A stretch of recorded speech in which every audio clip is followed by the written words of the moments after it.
Saya mau nanya nih, mana yang lebih sempurna? Orang yang bikin rumah dan merawat rumah, atau yang bikin rumah dan membiarkan rumah buatannya? Mana yang lebih sempurna? Yang merawat atau yang membiarkan? Bagus. Akal sehat kita mengatakan begitu kan? Ini bukan soal iman nih, soal akal sehat nih. Oke, sekarang Allah sudah terbukti menciptakan alam semesta kan? Ya, sekarang mana yang lebih sempurna bagi Allah? Membiarkan alam semesta itu terwujud sebagaimana adanya, tanpa diatur, atau Allah mengutus seorang rasul untuk mengatur kehidupan manusia di dalamnya, para makhluk di dalamnya? Mana yang lebih sempurna? Allah mengatur atau tidak mengatur? Ya jelas dong, ya kan, tuh logikanya itu. Tuh lihat tuh, sederhana sekali.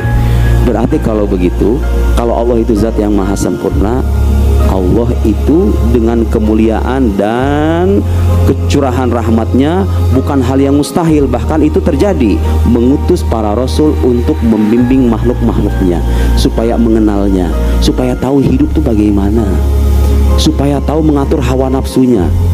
Ini penting saudara. Kita itu orang persepintar apapun, kalau hawa nafsunya mendominasi, jadi orang bodoh kan pada akhirnya kan. Orang pintar nggak usah dicari, udah banyak di Indonesia. Orang pintar yang benar. Nah, orang nggak benar itu gara-gara apa? Gara-gara ini nggak dikendalikan, betul nggak? Agama datang mengatur hawa nafsu. Begini caranya mengendalikan itu. Jadi bukan nggak asal, justru harus kita menerima itu.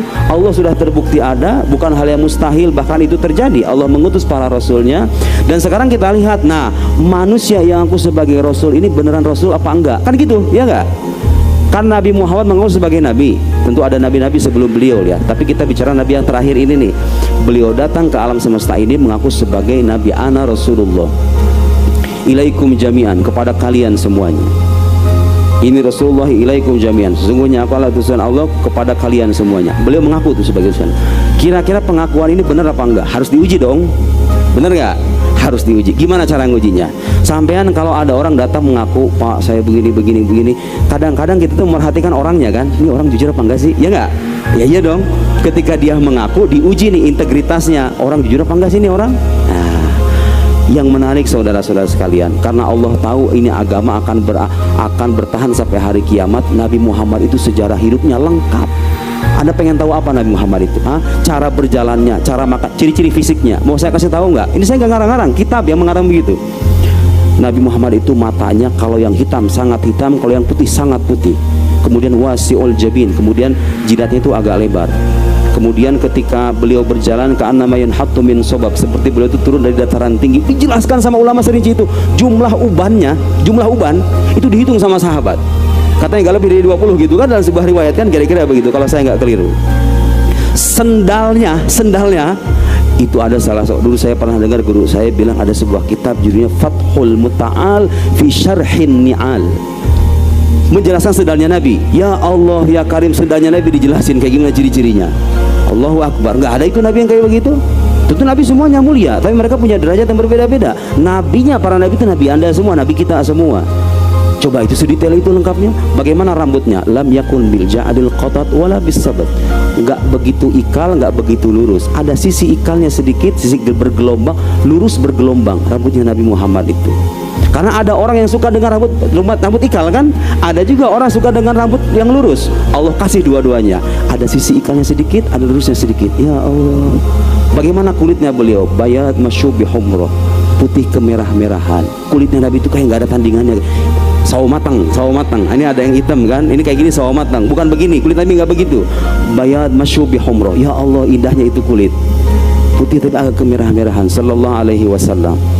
Sampai ke bagian dalam perutnya beliau punya du masrobah. Masrobah itu kayak semacam bulu yang mengulur, karena itu tanda kejantanan kan. Dan beliau nggak buncit perutnya tentu ya. Wahai para laki-laki yang buncit, beliau tidak buncit ya, karena nggak makan nasi goreng, nggak makan nasi uduk, nggak makan malam. Semua dijelaskan saudara, semuanya dijelaskan itu. Jadi kalau Anda pengen tahu Muhammad kayak gimana, itu udah ada penjelasannya. Mau cari apanya? Cara beliau berinteraksi dengan orang Islam, cara beliau berinteraksi sahabatnya dengan orang non Muslim, dengan Yahudi, dengan Nasrani. Beliau hidup bagaimana, hidupnya di mana, istrinya siapa, anak-anaknya siapa, lengkap semuanya. Seolah-olah Allah ingin mengabarkan kepada dunia, kalau kalian tidak punya alasan untuk ragu kepada utusanku ini. Kitab sucinya Anda harus tahu nih, Al-Quran yang Anda baca itu bisa diverifikasi keotentikannya 100% murni berasal dari Nabi, nggak ada bedanya. Tahu dari mana itu? Karena diriwayatkan secara lisan dengan periwayatan yang masif. Jadi Quran yang antum baca sekarang itu kalau ditanya dari mana ini asal bacaannya, kalau belajar ilmu qiraat dia akan menjelaskan dari fulan. Fulan dari siapa? Dari fulan, fulan dari fulan, fulan dari fulan, fulan dari sahabat, dari Nabi SAW, dari malaikat Jibril, dari Allah Subhanahu wa taala. Al-Qur'anul Karim. Ini kita perlu majlis tersendiri untuk mengkaji keautentikan Al-Qur'an ya. Dan gak ada kitab suci yang kayak begitu. Dijaga dengan periwayatan lisan orang banyak, gak ada. Kitab suci dijaga. Sabda-sabda nabinya saudara. Tahu nggak sabda Nabi yang sampai ke kita itu? Ini sahih, ini dhaif, ini maudhu, ini ahad, ini mutawatir, ini mursal, ini munqati. Dikaji sama ulama itu. Gak semua yang dinisbatkan ke Nabi itu beneran Nabi mengatakan begitu. Diverifikasi, diteliti. Ada ilmunya. Namanya ilmu mustalahul hadis. Saya nanya sekarang, ada nggak umat agama lain? Mohon maaf ya, kita sedang bicara pembuktian.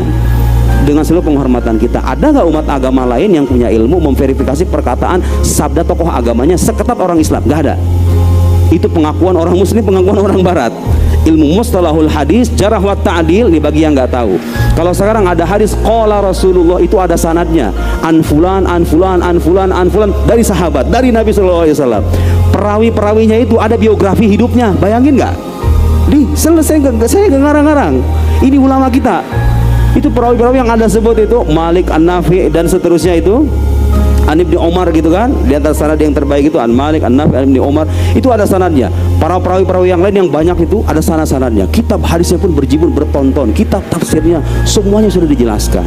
Hayo sekarang kita uji nih, Nabi Muhammad kira-kira bohong apa enggak? Masalahnya sekarang kita dihadapan dengan fakta sejarah yang menunjukkan beliau itu nggak pernah bohong. Sebelum jadi nabi aja udah digelari sebagai as-sadiqul amin, yang jujur tidak dan lagi terpercaya, tidak pernah berbuat buruk. Itu masyhur se-Mekah.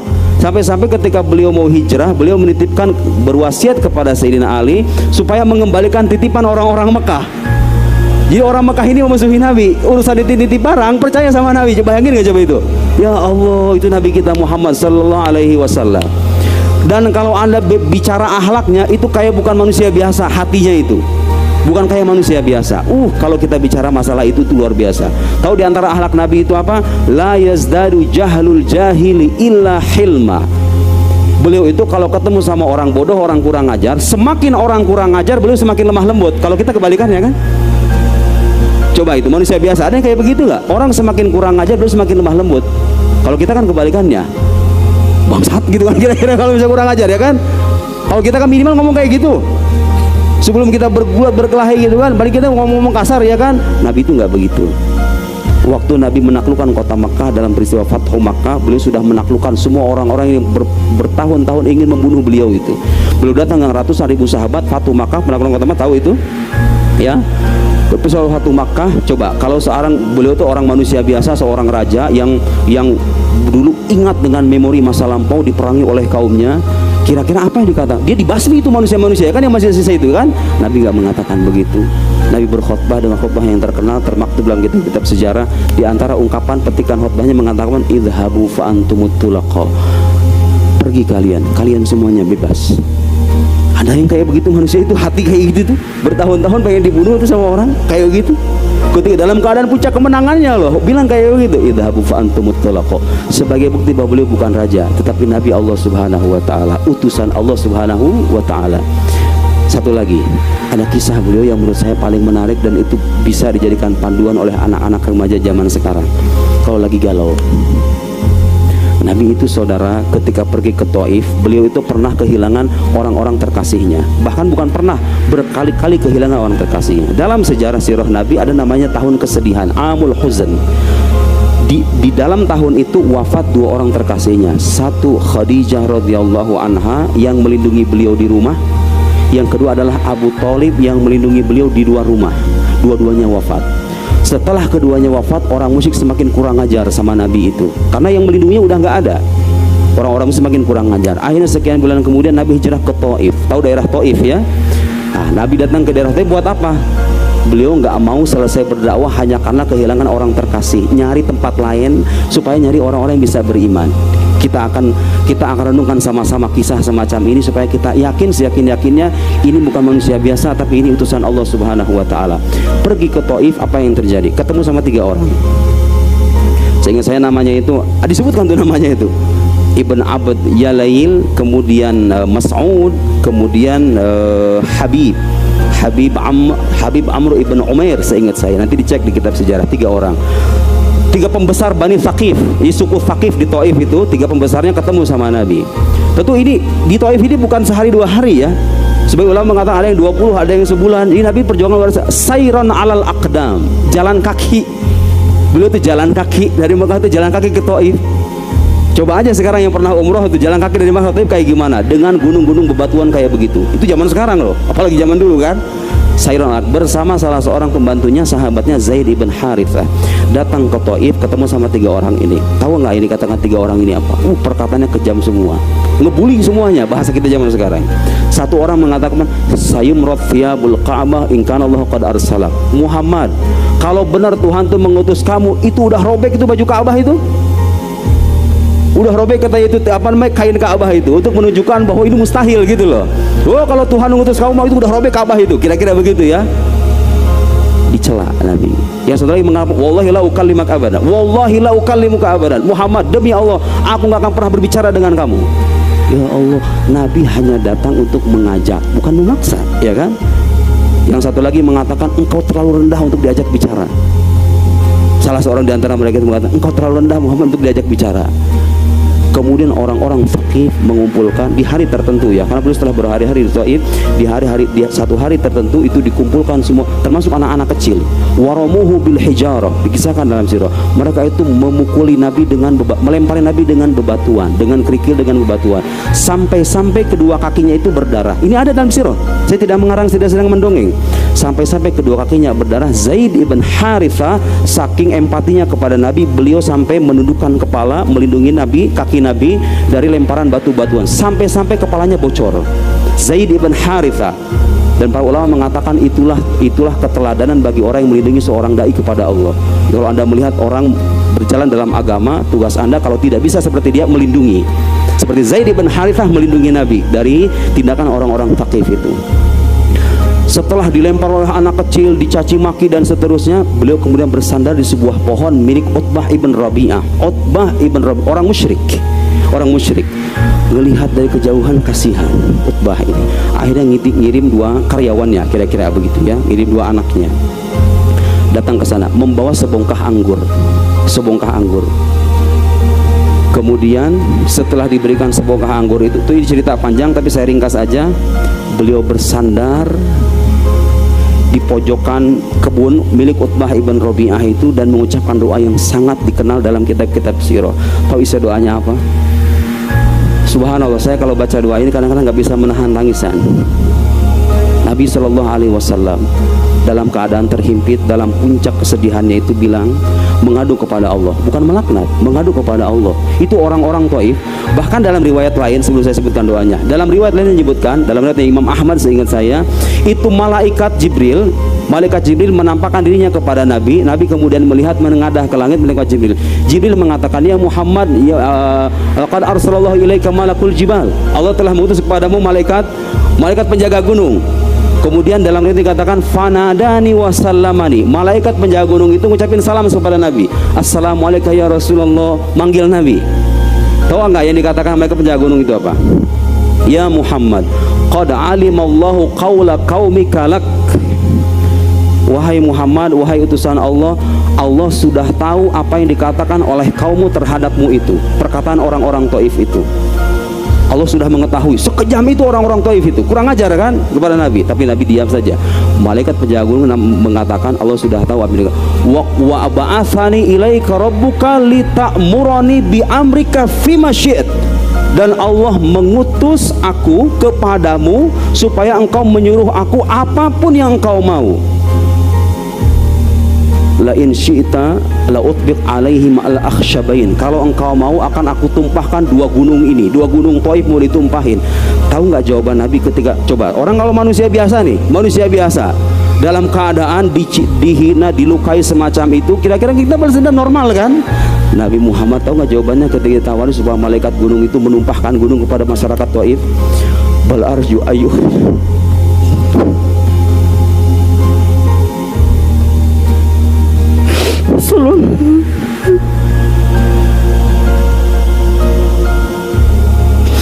Berarju ayyukhrijallahu min aslabihi may ya'budullaha wa la yusyriku bihi syai'a. Aku berharap Allah mengeluarkan dari tulang sulbi mereka ini yang bisa menyembah Allah dan tidak menyekutukannya. Itu jawaban Nabi. Allah maghfir liqaumi fa innahum la ya'lamun. Itu jawaban Nabi, bukan jawaban manusia biasa. Ketika dalam puncak kesedihannya, malaikat datang menawarkan bantuan, Nabi mengatakan, tidak, jangan hancurkan. Aku berharap akan Allah mengeluarkan di antara mereka ini, dari sulbi mereka ini, anak keturunan mereka ini yang bisa menyembah Allah suatu saat kelak dan tidak menyekutukannya. Nabi Muhammad SAW manusia biasa kayak begitu? Bukan manusia biasa, itu utusan Allah Subhanahu wa ta'ala. Anda tahu ayat Al-Quran yang mengatakan, law anzalna hadzal Qur'an ala jabal la ra'aitahu khashi'an mutasaddian min khasyatillah. Kalau seandainya Al-Quran diturunkan kepada gunung, gunung itu akan tersukur, hancur lebur. Siapa yang mengatakan begitu? Bukan saya, Al-Quran. Dan Anda tahu Al-Quran turun kepada hatinya siapa? Qalbi Muhammad sallallahu alaihi wasallam. Turun kepada hati Nabi Muhammad sebagai bukti bahwa hati Nabi kita itu lebih jauh kuat ketimbang gunung. Al-Quran yang mengatakan begitu. Quran itu sedemikian dahsyatnya. Walhasil saudara-saudara sekalian, kalau kita baca itu sirah Nabi yang mulia ini, gak ada alasan kita mendustakan klaimnya bahwa beliau ada utusan Allah. Dengan alasan apa Anda mendustakan? Kita kalau punya teman gak pernah bohong, sama teman suka ngibul, kira-kira kita membenarkan yang mana? Pasti yang suka, yang terbukti jujur kan? Gak ada alasan tuh. Anda ini manusia biasa nih, kalau sudah terbukti gak pernah bohongnya orang-orang baik ini mah, udah dia ngomong apa aja kita percaya dah, ya kan? Itu kita, manusia biasa. Ini manusia bukan cuma orang jujur, tapi terbukti kenabiannya dengan sebuah mukjizat yang tidak tertandingi oleh makhluk. Apa itu? Al-Quranul Karim. Al-Quran. Nabi Muhammad itu saudara-saudara sekalian, di antara kelebihan, bukan kelebihan, di antara fakta lainnya apa? Tidak membaca, tidak menulis, nggak pernah belajar filsafat, nggak pernah ilmu perbandingan agama, nggak pernah belajar kepada Rabi Yahudi, kepada Nasrani. Kok bisa, pertanyaan saya nih, pertanyaan kita, kok bisa itu manusia agung bisa datang dengan kitab yang berisikan kabar Adam, Idris, Nuh, Soleh, Ibrahim, Ismail, Nabi Yakub, Nabi Yusuf. Nabi Yusuf jadi satu surat terpenuh itu kan, dengan saudara-saudaranya, Fir'aun, Bani Israel, Ashabul Kahf, Ali Imran. Dari mana itu beliau tahu itu semua itu? Belum isyarat-isyarat ilmiah kan, seperti yang dikaji dalam modern sekarang. Belum penjelasan surga neraka. Ini nasib orang-orang beriman, nasib orang-orang durhaka, dijelaskan semuanya. Penjelasan tentang Allah, War-Rahmanur Rahimul Malikul Qudusus Salam, sifat-sifat Allah. Dari mana itu beliau tahu itu semua? Dicari, nggak ada itu kemungkinan lebih masuk akal, kecuali ini adalah pengetahuan yang beliau terima dari pencipta alam semesta, Allah Subhanahu wa ta'ala. Masuk akal kan? Kalau kita mengatakan Muhammad alaihissalam sebagai utusan Allah, itu bukan dogma, bukan dongeng, itu fakta. Fakta sejarahnya banyak, fakta rasionalnya banyak, bukti-buktinya banyak. Silahkan Anda pelajari kitab-kitab para ulama.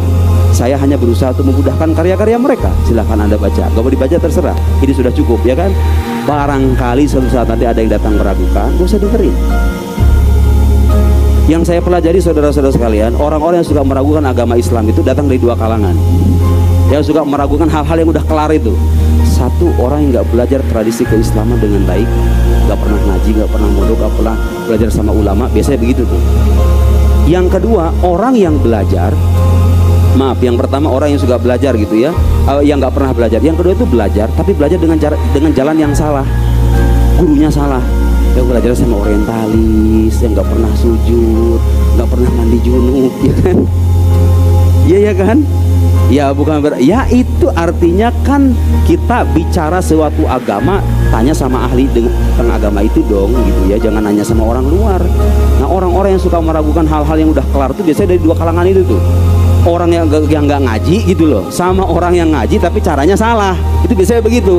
Kalau orang ngajinya benar, gurunya benar, insya Allah nggak akan ada keraguan sama agama ini. Semuanya sudah jelas. Allah Subhanahu wa ta'ala mengutus Rasulnya meninggalkan kita alal mahajjatil baydho, jalan yang terang benderang, lailuha kanahariha. Pernah dengar riwayat itu? Malam dengan siangnya itu sama Islam itu, gak ada yang kabur gitu loh. Semuanya sudah jelas. Mau bicara sirah Nabi, ya Allah ya Karim, Subulul Huda Warasyad Bihadi Khairil Ibad, 13 jilid, per jilidnya segini nih. Ayo, sepanjang hayat Anda bicara Nabi Muhammad itu gak bakal kelar. Mau bicara tafsir, ya Allah ya Karim, silahkan beberkan kita. Mau bicara hadis, abrak-abrak. Bicara fikih, bicara usul fikih, bicara syariat, bicara akhlak, semuanya lengkap. Bicara filsafat Islam, ya Allah ya Karim, filsafat Islam dan bahaya sekali, karena Allah tahu ini adalah agama akhir zaman, sehingga kelak orang nggak butuh nabi lagi. Kita nggak butuh nabi lagi kan? Udah jelas semua panduan, tinggal diamalin doang. Masalahnya kadang-kadang anak muda kita nggak belajar, makanya suka lupa, bahkan dia kadang-kadang menolak, kadang-kadang memberontak, begitu ya. Nggak kenal sama nabinya, taunya Muhammad lahir di Mekah, selesai. Mujizat nabi apa? Mikir 50 menit dia, mujizat nabi apa itu, ya kan? Quran katanya mujizat nabi, ayo buktiin kalau Quran mujizat nabi. Nah, kan? Karena kita nggak belajar, kita nggak dekat dengan ulama kita. Kalau mau selamat itu, lihat saudara-saudara, aliran kita itu namanya apa? Ahlus sunnah wal jamaah. Apa artinya ahlus sunnah wal jamaah? Orang yang berpegang teguh kepada sunnah Nabi dan berpegang teguh kepada jamaah. Siapa itu jamaah? Ashabun Nabi, para sahabat Nabi, wa man sara ala nahjihim, dan orang-orang yang mengikuti mereka. Siapa itu? Ya para ulama. Jadi kalau mau beragama dengan selamat, dengan tepat, ikuti sunnah Nabi, ikuti pendapat ulama. Gak cukup dengan merujuk ke Nabi doang, dalam arti baca hadis Nabi, karena Anda bukan ulama, nggak tahu bahasa Arab, kadang-kadang baca terjemahan doang, ngerasa ini ahli agama, membidahkan, mensyirikan. Aduh ya Allah ya Karim. Dari mana Pak? Dari terjemahan. Tidak berhak orang bicara agama Islam kalau dia nggak paham bahasa Arab, betul nggak? Kenapa saya katakan begitu? Karena semua sumber ajaran Islam itu dasarnya bahasa Arab, ya kan? Qurannya bahasa Arab, hadisnya bahasa Arab. Nggak belajar bahasa Arab, baca terjemahan doang, berfatwa ini haram, ini halal. Wah. Idza tahaddasal insan fi ghairi fannihi atabil ajaib. Aywa hadhihi maqula yani laha masadiq katsira. Ya. Itu kenabian. Nah sekarang, oke, itu kan Muhammad doang. Ayo nabi yang lain gimana? Idris, Nuh, saya itu dari mana itu buktinya? Suka ada saudara orang yang nanya, mana bukti historis kalau Ibrahim itu benar-benar ada katanya? Mana buktinya arkeologisnya? Sisa saja patung-patung yang dia mah gitu ya. Apa namanya, bebatuan atau apa, inskripsi, bukti-bukti material. Jangan lupa, kalau kita bicara sejarah, sandaran sejarah itu nggak selamanya bukti material. Sejarah itu tidak selamanya harus berasal dari bukti material. Ada kalanya sejarah itu dibangun di atas informasi yang sahih, yang terpercaya, sekalipun nggak ada bukti materialnya. Bisa. Apalagi kalau informasi dikabarkan oleh orang banyak. Nabi-nabi terdahulu itu kita imani, kenapa? Karena orang sepanjang zaman bilang ada manusia namanya Ibrahim. Ya sudah, kita percaya gitu loh. Masuk akal nggak itu alasan kayak begitu? Karena dikabarkan oleh orang banyak, belum lagi dikabarkan oleh seorang yang terbukti sebagai nabi. Jadi kalau anda membuktikan kenabian Nabi Muhammad, selesai itu semuanya, itu benar semuanya. Karena itu tersampaikan melalui lisan beliau gitu. Beliau kan nggak mungkin bohong. Kita nggak pernah lihat Injil, nggak pernah lihat Zabur, nggak pernah lihat surga, pernah neraka, hal-hal gaib itu. Kenapa anda membenarkan? Karena sudah terbukti kenabian Nabi Muhammad itu. Makanya saya mengimani, iman anda itu ada dasarnya. Apa dasarnya? Kenabian Muhammad Sallallahu Alaihi Wasallam, dan itu bisa diuji bersama dengan rasionalitas. Itulah uniknya Islam, saudara. Bukti kebenaran Islam itu semuanya bisa diuji dengan akal sehat. Saya nggak ngomong, saya nggak ngarang-ngarang, nggak melebih-lebihkan. Semua akidah yang berkaitan dengan ketuhanan, kenabian, hal-hal gaib, semua bisa diuji dengan akal sehat. Saya mau mengoreksi satu hal yang sering menjadi kesalahpahaman banyak orang sekarang ini. Kalau bicara agama, sering banyak orang mengatakan ada sesuatu yang tidak masuk akal dalam agama. Gak masuk akal lah ada lautan bisa dibelah dengan tongkat. Gak masuk akal lah ada manusia dibakar tapi gak terbakar. Suka ada yang ngomong kayak gitu gak? Kalau ngedenger hal-hal yang ajaib, dia bilang apa katanya? Gak masuk akal. Kalau ngedenger cerita wali itu ada yang benar, ada yang salah ya. Tapi nggak berarti kalau ajaib artinya nggak masuk akal gitu loh, maksud saya. Ada wali-wali yang punya karomah, dan karomah itu mungkin bahkan terjadi. Kalau hal sesuatu itu ajaib, tidak biasa, bukan berarti nggak masuk akal, saudara. Nih lihatin, bedakan antara sesuatu yang mustahil menurut akal dengan mustahil menurut kebiasaan. Itu beda. Saya mau nanya sekarang, menurut kebiasaan, kalau orang dibakar dengan api, terbakar nggak? Menurut kebiasaan terbakar dong. Kalau ada orang dibakar kemudian nggak terbakar, itu mustahil. Menurut apa? Menurut akal atau kebiasaan? Bagus. Jadi kalau ada kisah orang dibakar kemudian tidak terbakar, jangan bilang nggak masuk akal. Itu mustahil menurut kebiasaan doang. Tapi menurut akal itu mungkin. Betul nggak? Apa yang mustahil? Ayo, apa yang mustahil? Mungkin aja. Apalagi Tuhan sudah dibuktikan keberadaannya. Kan bisa aja Tuhan bukan membatalkan, meliburkan hukum alam gitu kan. Api biasanya membakar, diliburin sama Tuhan, kan bisa aja kan. Oh, dia penguasa segala sesuatu kok. Tapi Tuhannya ada nggak? Ya udah, makanya kita debat dulu, Tuhannya ada apa enggak gitu loh. Kalau Tuhan sudah terbukti ada, sangat mungkin Allah itu memberhentikan dalam saat tertentu hukum alam yang berlaku dalam semesta ini. Api membakar, sesekali tidak membakar, bisa nggak? Ya bisa dong, dia penguasa kok. Masuk akal ya? Jadi kalau ada hal-hal yang ajaib, mukjizat Nabi itu semuanya memang mustahil menurut kebiasaan. Karena itu bukti kenabian. Bukti kenabian itu harus luar biasa, saudara. Harus luar biasa. Jadi kalau ada orang mengaku sebagai nabi, bukti kenabianku adalah aku bisa mengarang buku 600 halaman. Ya itu biasa. Orang juga bisa, ya nggak? Kita juga bisa. Jadi kalau orang mengaku sebagai nabi, buktinya itu harus luar biasa. Yang nggak biasa gitu loh. Biar kita yakin ini utusan Allah nih. Ya kan? Logiknya begitu kan? Kan Nabi datang dengan pengakuan yang luar biasa nih. Aku utusan Allah. Ya berarti buktinya harus luar biasa dong. Ya iya kan? Itu namanya mukjizat. Jadi mukjizat itu sesuatu yang luar biasa, terlahir pada diri orang yang mengaku sebagai nabi, disertai dengan tantangan, dan tantangan itu tidak bisa dipenuhi oleh lawan. Itu namanya mukjizat. Mana mukjizat? Banyak. Yang tadi kita sebut tuh mukjizat indrawi, itu ada. Kenapa ada? Dikabarkan oleh Al-Quran, sumbernya terpercaya, terbukti keilahiannya. Dikabarkan secara mutawatir juga diantaranya. Kita percaya itu, ada landasan ilmiahnya gitu loh maksud saya. Bukannya sebatas percaya doang, ada landasan riwayatnya. Pengajian riwayatnya pun ada jelas. Ini riwayat sahih, dhaif, yang dhaif itu ditolak. Itu ulama biasa mengkaji seperti itu. Jadi semua yang Anda imani itu sebagian adalah turunan dari pengakuan Anda akan kenabian Nabi Muhammad. Kalau Nabi Muhammad mengatakan begitu, ya udah pasti benar, kan utusan Allah. Emang utusan Allah benar? Makanya ayo kita debat dulu, utusan Allah apa enggak ini.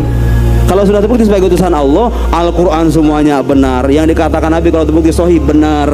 Semuanya dikatakan benar kalau Nabi mengabarkan kabar tertentu dalam sejarah, yaitu sejarah juga gitu loh. Ada orientalis yang mengatakan kalau Quran mengisahkan kisah-kisah Ashabul Kahf, Al-Imran dan lain-lain itu bukan kisah historis katanya. Itu tadi logikanya itu, dengan alasan nggak ada bukti materialnya. Memang kalau nggak ada bukti material artinya nggak ada. Kalau sesuatu diinformasikan tanpa bukti materi, apa artinya sesuatu itu nggak ada? Belum tentu dong. Bisa jadi dia ada, tapi bukti materinya nggak ada gitu loh, paham nggak? Ada sekarang misalnya lahir nih, nggak dicatat sama orang tua, nggak punya akte, nggak ada catatannya nih, nggak ada catatannya. Apa itu arti Anda nggak lahir? Ya Anda lahir, catatannya kagak ada gitu loh.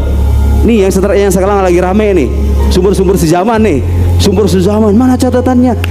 Apa sih masalahnya kalau nggak ada catatannya? Kenapa gitu loh? Apakah sesuatu yang tidak tercatat itu artinya tidak ada? Ayo logika sehat aja gitu loh. Kalau sesuatu tidak ada catatannya, apa artinya nggak ada? Ya enggak dong. Bisa jadi sesuatu itu ada tapi nggak kecatat, atau kecatat catatannya hilang, kan bisa aja. Coba logika itu kalau kita dalami ya, menyelesaikan banyak sekali persoalan. Orang menulis berhalaman-halaman bisa dibantah dengan segitu tuh, seret, selesai. Intahal kalam, khalas. Bener kan omongan saya kan? Iya. Ayo kita uji sama-sama agama kita. Dan sebagai bukti bahwa agama kita itu benar, saudara-saudara sekalian, ingat, kalau pengen tahu agama itu benar atau salah, lihat dengan dua hal. Satu, wahyu yang disampaikan agama itu terbukti dari Tuhan apa enggak? Harus begitu dong. Kalau ada sabda dikatakan ini dari nabinya, ayo dibuktiin itu benar-benar dari nabinya apa enggak, dan Islam punya semuanya. Pengen nguji Quran firman Allah apa enggak? Itu udah ada bukti-buktinya. Pengen nguji hadis itu sabda Nabi atau bukan? Ada ilmunya. Itu berkaitan dengan teks. Kalau berkaitan dengan klaim, pengakuan Tuhan ada, Tuhan Esa, Tuhan tidak bermula, Tuhan itu kekal dan lain-lain, harus ada sandaran rasionalnya. Agama kita itu ngajak ke kita, ayo kamu mikir sekarang. Qul hatu burhanakum, silahkan datangkan bukti-bukti kalian. Kalau kalian ragu dengan ini, ayo kita berdebat, tidak jadi masalah. Dan kita semua punya bukti-bukti itu, dan Islam itu siap di-challenge sepanjang zaman. Saya ingin mengatakan pada akhirnya kepada hadirin semuanya yang sudah menjadi muslim, yakini agama Anda, pegang teguh iman Anda sampai Anda wafat. Karena bagaimanapun ketika sudah kita wafat, yang pertama kali ditanya itu man rabbuk, siapa Tuhan kamu? Yang kerjaannya nyari duit, robbil fulus. Yang mati dalam keadaan tenggelam dalam perasaan cinta sampai lupa sama Tuhannya, sampai cinta sama pacar maksudnya, lupa sama Tuhan, lupa sholat, Robbi fulan, bisa jadi kan. Yang kerjaan nyari jabatan, Robbi al-mansib. Yang kerjaannya mencari ini, Robbi fulan. Kalau orang yang hidup dengan panduan agama, percaya kepada Allah, menyembah Allah sepanjang hayat, langsung malaikat bertanya, man rabbuk? Allah. Bas. Ma taqulu fi hadzal rajul? Malaikat nanti akan bertanya begitu. Apa yang kamu katakan tentang orang ini? Ditampakkan wajah Nabi Muhammad. Tapi saya nggak pernah ngelihat. Ya iya nggak pernah ngelihat. Anda hidup dengan ajarannya, nanti Anda akan tahu sendiri. Apalagi kalau Anda belajar Syama'il Muhammadiyah itu kan, ciri-ciri fisik. Tadi saya belum selesai jadi cerita fisik Nabi itu. Itu dari ujung kepala sampai ujung kaki ada penjelasannya. Percaya atau tidak ya? Ya saya belajar.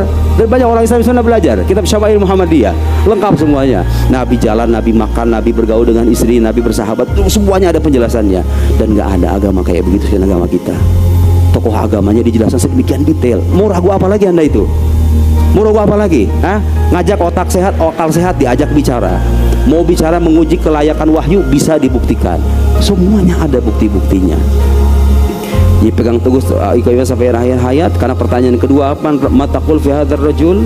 Kalau Anda mengakui kenabiannya, mengikuti syariatnya Muhammad alaihissalatu wassalam, selesai sudah. Baru nanti kita bangun dari kubur. Yang pertama kali dibangkitkan itu siapa?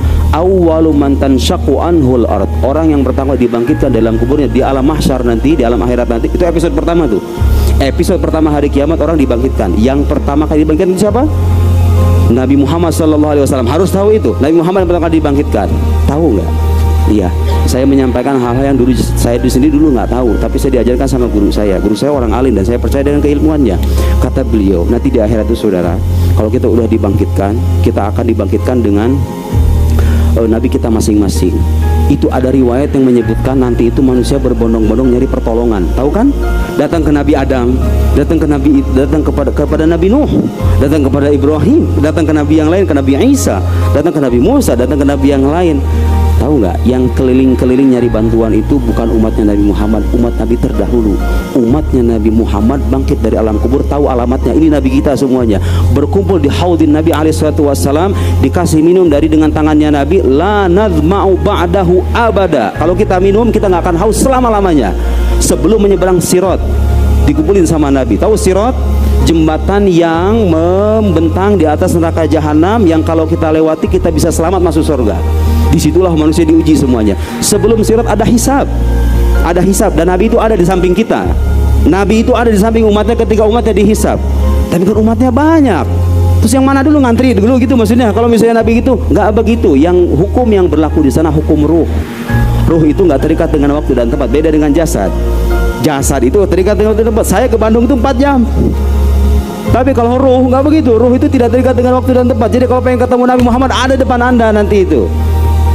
Dia menemani kita dalam Sirat termasuk. Di waktu hisab bahkan ada saudara-saudara sekalian, syafaat Nabi itu berlaku bagi orang-orang yang sudah divonis masuk neraka.